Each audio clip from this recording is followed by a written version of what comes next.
Hello दोस्तों, मेरा नाम है यश। स्वागत है आपका मेरे चैनल द ट्रेलर में। काला जादू और नशा ये दो ऐसी खतरनाक चीज़ें हैं जो किसी भी इंसान को हैवान बना देती है, क्योंकि काला जादू उन्हें वो ताकत देता है जिससे वो किसी को भी कंट्रोल कर सकते हैं और नशे में उन्हें ये एहसास ही नहीं होता कि वो क्या गलत कर रहे हैं। आज का ये केस किसी एक सीरियल किलर का नहीं बल्कि एक कपल सीरियल किलर के बारे में है, जो काला जादू यानी ब्लैक मैजिक में विश्वास रखता था और जिसने अमेरिका के कई परिवारों को मौत के घाट उतार दिया। ये सभी कत्ल बेहद दर्दनाक तरीके से किए गए थे, जिसमें घर के एक मेंबर को जिंदा छोड़ा जाता ताकि वो अपनी आंखों से सबकी मौत देखे और फिर जिंदगी भर इस ट्रॉमा के साथ जिए। इस केस की शुरुआत ऑल्टन कॉलमैन नाम के एक शख्स से होती है, जिसका जन्म 6 नवंबर 1955 को शिकागो के पास एक छोटे से टाउन में हुआ। ऑल्टन का बचपन शुरुआत से ही काफ़ी मुश्किलों भरा रहा और स्कूल में भी दूसरे बच्चे उसे हमेशा बुली किया करते, जिसकी वजह से वो बिल्कुल चुप रहने लगा और नए दोस्त बनाने के बजाय उसे अकेलापन अच्छा लगने लगा। हालांकि उसके अकेले रहने के पीछे सिर्फ बुलिंग ही वजह नहीं थी, क्योंकि ऑल्टन को हमेशा ये लगता कि वो दूसरों से काफ़ी अलग है और उसके घर वालों का भी यही कहना था। मगर ये कोई नहीं जानता था कि आने वाले वक्त में ऑल्टन वो करने वाला है जो पूरे अमेरिका को हिला कर रख देगा। जब तक ऑल्टन अपनी टीनेज में पहुंचा तब तक वो पुलिस के लिए एक जाना पहचाना नाम बन गया, क्योंकि अक्सर उसकी कोई ना कोई कंप्लेंट पुलिस स्टेशन पहुंच जाती। कभी वो अपने पड़ोसियों के घर की खिड़कियां तोड़ देता तो कभी उनसे मारपीट कर लेता, जिसकी वजह से आए दिन पुलिस उसे पकड़ लेती और छोटी मोटी सज़ा देकर उसे छोड़ दिया जाता। जैसे जैसे वो बड़ा होता जा रहा था उसके क्राइम्स भी बढ़ते जा रहे थे, मगर एक बात उसे दूसरे क्रिमिनल से अलग बनाती थी और वो ये थी कि वो पूरे लॉ सिस्टम को हराना चाहता था। कई पुलिस ऑफिसर्स का तो ये भी कहना था कि ऑल्टन लोगों को बेवकूफ़ बनाने और झूठ बोलने में काफ़ी माहिर है और यही वजह थी कि कोर्ट में झूठी कहानी सुनाकर वो हमेशा रिहा हो जाता। वो कपड़े भी इस तरह के पहनता जिससे वो देखने में काफ़ी डिसेंट लगे, मगर अंदर ही अंदर वो क्राइम को अपना करियर बनाने का फैसला कर चुका था। कोर्ट में झूठ बोलने के साथ साथ वो अपने खिलाफ गवाही देने वालों को डराता धमकाता भी, और जिन लोगों को उसने लूटा और मारा था उन्हें कहीं ना कहीं ये यकीन हो गया था कि ऑल्टन काला जादू की प्रैक्टिस करता है। ये बात खुद ऑल्टन ने भी कबूली थी कि वह काला जादू में विश्वास करता है और लोगों को मारने में वो ब्लैक मैजिक का इस्तेमाल करता है। बहरहाल 1983 आते आते वो नशे का भी आदी हो चुका था, जिसकी वजह से उसकी दिमागी हालत दिन ब दिन खराब होती जा रही थी। अब इस नशे की लत और काला जादू में विश्वास दोनों चीज़ों ने मिलकर एक भयानक रूप ले लिया, जिसकी वजह से उसके फैमिली, दोस्त और पड़ोसी सब उससे डरने लगे। एक वक्त तो ऐसा आया जब खुद ऑल्टन की बहन ने पुलिस में उसकी रिपोर्ट कर दी, क्योंकि उसने अपनी बहन की 8 साल की बच्ची को बहुत बुरी तरह मारा था। चौंकाने वाली बात यह थी कि 3 हफ्तों बाद ये केस वापस ले लिया गया, ये कहकर के उनके बीच गलत फहमी हो गई थी। क्योंकि 8 साल की बच्ची अपने लिए स्टैंड नहीं ले सकती थी और उसकी मां ने भी गवाही देने से मना कर दिया था, इसीलिए पुलिस ऑल्टन पर से सभी चार्जेस हटाने का फैसला करती है। मगर जज का कहना था कि बच्ची की मां ऑल्टन से डर गई है और वो अब खुद को बचाने के लिए ऑल्टन को बचा रही है। ये 5वीं बार था जब किसी असॉल्ट केस में ऑल्टन प्राइम सस्पेक्ट था, मगर इस बार भी वो सजा से बच गया।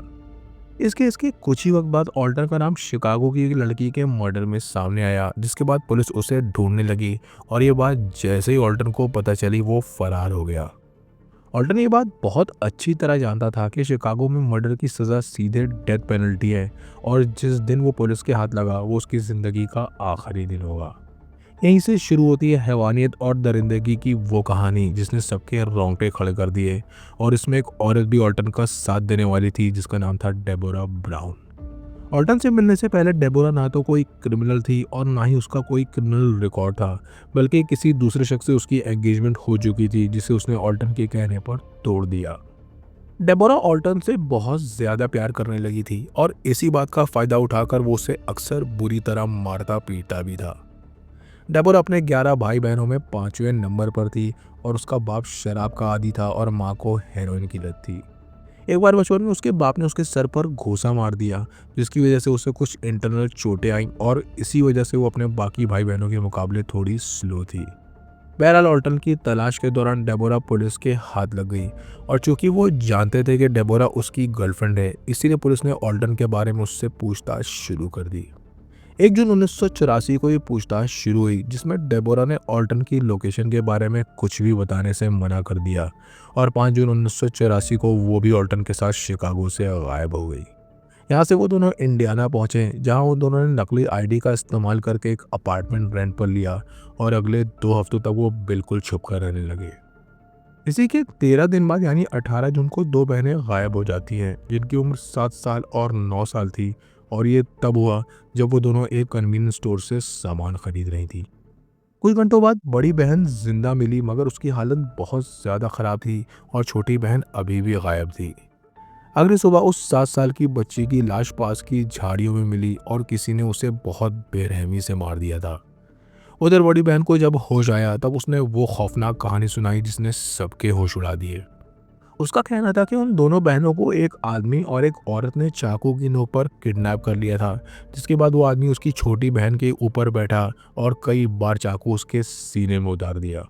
इस दौरान वो औरत बड़ी बहन को पकड़कर ये सब देखने पर मजबूर कर रही थी और कई बार चाकू के वार से उसके इंटरनल ऑर्गन्स पंचर हो गए, जिसकी वजह से छोटी बहन की मौत हो गई। इसके बाद इस कपल ने बड़ी बहन को बहुत बुरी तरह मारा पीटा और टॉर्चर किया और फिर उसे जिंदा छोड़ दिया। अपनी छोटी बहन को सामने मरते देख वो ट्रॉमा में चली गई, जिसकी वजह से उसकी दिमागी हालत खराब हो गई।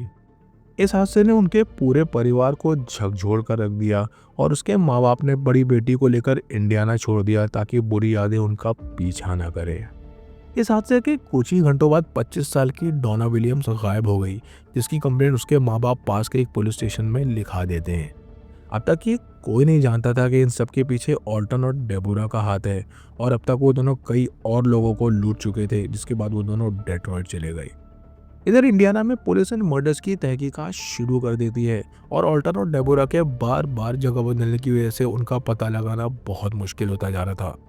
वो दोनों अब उन लोगों को भी अपना शिकार बना रहे थे जो छुपने में उनकी मदद करते, और पुलिस को चकमा देने के लिए वो अलग अलग कार चुराते और फिर इन कार्स को किसी सुनसान जगह पर छोड़ देते। बहरहाल पुलिस को 25 साल की डोना विलियम्स की बॉडी एक बंद पड़े घर में मिली, मगर तब तक ऑल्टन और डेबोरा ओहायो पहुंच चुके थे। वहां से वो दोनों सिसिनाटी चले गए, जहां उन दोनों ने मार्लिन वॉटर्स नाम की एक औरत को उसी के बेसमेंट में मर्डर कर दिया।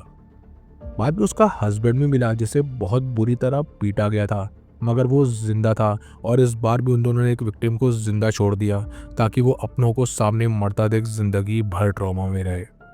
कुछ दिनों बाद मार्लिन की कार केंटकी लेक्सिंगटन के पास एक खेत में मिली, और इससे भी ऑल्टन और डेबोरा ने यहाँ छोड़ा था ताकि वो पुलिस को चकमा दे सके कि वो केंटकी में छुपे हैं।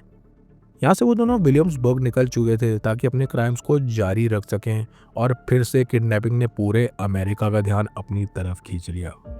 16 जुलाई 1984 की रात ऑलिन कार्माइकल नाम का एक पॉलिटिकल साइंस प्रोफेसर अपनी शिफ्ट खत्म करके होटल रूम वापस जा रहा था। चूंकि वो एक सेमिनार अटेंड करने आया था और अपने लेक्चर्स खत्म करके वो होटल रूम की पार्किंग लॉट में अपनी कार लेकर पहुंचता है। कार का इंजन बंद करने के बाद वो जैसे ही बाहर निकला, उसने देखा कि 2 बंदूकें उसकी तरफ तनी हुई हैं, और वो दोनों ऑलिन से कहते हैं कि उसके पास जो भी है वो उन्हें दे दे। ऑलिन समझ गया कि यहाँ उसकी जान को खतरा हो सकता है, इसीलिए उसने अपना वॉलेट, कार की चाबियाँ और जो कुछ भी उसके पास था वो सब कुछ उन्हें दे दिया।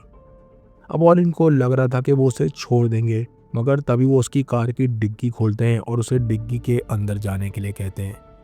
डरते हुए ऑलिन कार की डिग्गी में बैठ गया, जिसके बाद ऑल्टन और डेबोरा इस कार को फिर से लेक्सिंगटन केंटकी ले गए और ये कार एक सुनसान जगह पर खड़ी कर दी।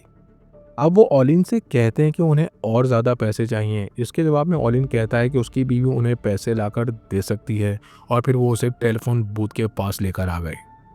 ऑल्टन ने ऑलिन से कहा कि वो अपनी बीवी को ये बताए कि वो जुए में पैसे हार गया है, और अगर उसने पैसे नहीं चुकाए तो उसे जान से मार दिया जाएगा। ऑल्टन ने कहा कि लोकेशन पर पहुंचने से पहले वो उसकी बीवी को फिर से कॉल करेंगे, मगर उन्होंने ये कार एक सुनसान हाईवे पर छोड़ दी जिसकी डिग्गी में ऑलिन बंद था। ऑलिन को ये समझ नहीं आ रहा था कि बिना पैसे लिए उन्होंने उसे क्यों छोड़ दिया, जबकि उसकी बीवी पैसे देने को तैयार हो गई थी। ये भी पुलिस को चकमा देने के लिए उनकी एक चाल थी, और उधर ओहायो में 2 और विक्टिम्स की बॉडीज पुलिस को मिलती हैं। यहाँ उन दोनों ने 75 साल की यूजिन स्कॉट को मारा और फिर उसकी कार चुरा ली, और लगभग 53 दिनों तक तबाही मचाने के बाद वो दोनों फिर से ओहायो वापस लौट आए। ये उनकी बहुत बड़ी गलती साबित हुई, क्योंकि अब तक उन दोनों के चेहरे पुलिस के सामने आ चुके थे और जगह जगह उनके वांटेड के पोस्टर्स भी लग चुके थे। वापस आने के दौरान वो दोनों एक पार्क के पास रुके जहां बास्केटबॉल मैच चल रहा था और वो दोनों ये मैच देखने लगे। महज कुछ ही मिनटों में लोगों ने उन दोनों को पहचान लिया और एक शख्स चुपचाप खड़ा हुआ और बाहर जाकर फोन बूथ से पुलिस को कॉल कर दिया। आधे घंटे के अंदर ही पूरे पार्क के इर्द गिर्द पुलिस घूम रही थी और जैसे ही पुलिस ने ऑल्टन को गिरफ्तार किया, वो बिना घबराए पुलिस से कहता है कि उन्होंने गलत आदमी को पकड़ लिया है। उसके चेहरे पर कोई भी डर और घबराहट नहीं थी और वो पुलिस के साथ कोऑपरेट भी कर रहा था, मगर डेबोरा बिल्कुल खामोश थी। डेबोरा से जब थोड़ी सी सख्ती दिखाई गई, तब उसने अपना झूठा नाम बताते हुए कहा कि वो डेनिस जॉनसन है और उन्हें लग रहा था कि वो झूठ बोलकर बच निकलेंगे, मगर उनके पास से मिली पिस्टल और छुरी ने पूरा खेल खत्म कर दिया। इस गिरफ्तारी की खबर हर न्यूज़पेपर में छप गई, जिसके बाद पूरे मिडवेस्ट ने एक सुकून की सांस ली और गिरफ्तारी के वक्त मौजूद लोगों का कहना था कि ऑल्टन बहुत थका थका और कमज़ोर लग रहा था, अपने वांटेड पोस्टर से बिल्कुल अलग। पुलिस का तो ये भी कहना था कि बास्केटबॉल मैच के लिए रुककर उन्होंने खुद को पुलिस के हवाले किया है और शायद वो उन्हें पकड़ ना पाते, क्योंकि पुलिस को चकमा देने में उन्हें महारत हासिल थी। बहरहाल गिरफ्तार करने के बाद उन्हें पास के एक पुलिस स्टेशन ले जाया गया, जहां उनसे अलग अलग पूछताछ शुरू हुई, मगर उन दोनों ने अपने राइट का इस्तेमाल करते हुए खामोश रहने का फैसला किया। इसके बाद दोनों को अलग अलग जेलों में डाल दिया गया और आखिरकार डेबोरा अपना बयान देने के लिए राजी हो जाती है।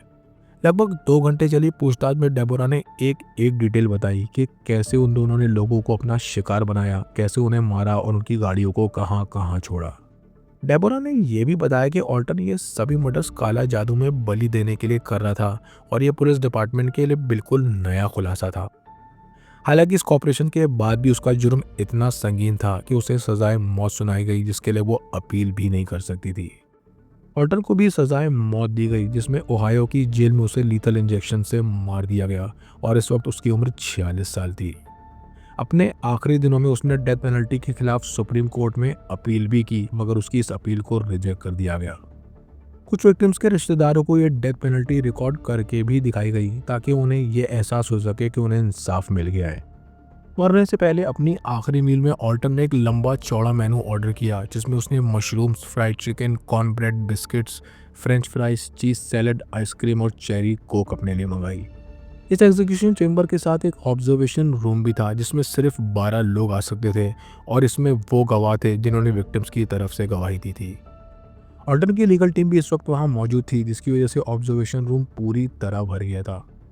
सुबह 10 बजे ऑल्टन को डेथ चेंबर में लाया गया, जहां वो एक प्रेयर शॉल पहने हुए था और उसे एग्जीक्यूशन टेबल पर लिटा दिया गया। हालांकि उसने वहां से अपनी टीम से कुछ कहने की कोशिश भी की, मगर चेंबर ग्लास की वजह से किसी को कुछ सुनाई नहीं दिया। गार्ड जब उसके हाथ पैर बेल्ट से बांध रहे थे, तब वो बिल्कुल शांत था और फिर वो लाइंस उसके हाथों से अटैच कर दी गई, जिनके जरिए जहर उसकी बॉडी में जाने वाला था। ये जहर 3 केमिकल्स के फॉर्म में दिया जाता था, जिसमें पहले केमिकल से दोषी को बेहोश किया जाता, दूसरे केमिकल उसकी सांस रोकता और तीसरे केमिकल से उसकी दिल की धड़कन बंद हो जाती। एक बार बटन दबाते ही कुल 8 सुइयों से ये केमिकल निकलते और 2 से 3 मिनट के अंदर ये पूरा जहर कैदी की बॉडी में फैल जाता। जैसे जैसे ये जहर उसकी बॉडी में जा रहा था, ऑल्टन बाइबल का एक चैप्टर 23 साम जोर जोर से पढ़ने लगा और पहले केमिकल ने अपना काम दिखाते हुए उसे बेहोश कर दिया। महज थोड़ी ही देर बाद यानी 10:30 बजे उसे डेड करार दे दिया गया और आखिरकार विक्टिम्स की फैमिलीज का दर्द भरा इंतजार खत्म हुआ। 7 साल की उस बच्ची की माँ और दादी फूट फूट कर रोने लगी और अब वो कभी सदमे से ना उबर पाएंगी और ना ही उनकी जिंदगियां पहले जैसी होंगी, क्योंकि उन्होंने जो खोया था वो अब कभी उन्हें वापस नहीं मिलने वाला था। ये केस हमें ये बताता है कि अंधविश्वास और नशा इंसान को इस हद तक लेकर जा सकता है, जहाँ वो इंसान और जानवर के बीच का फर्क भूल जाता है। आपको ये कहानी कैसी लगी, कमेंट सेक्शन में लिखकर ज़रूर बताएं। चैनल को लाइक और सब्सक्राइब करें। मिलते हैं नेक्स्ट वीडियो में।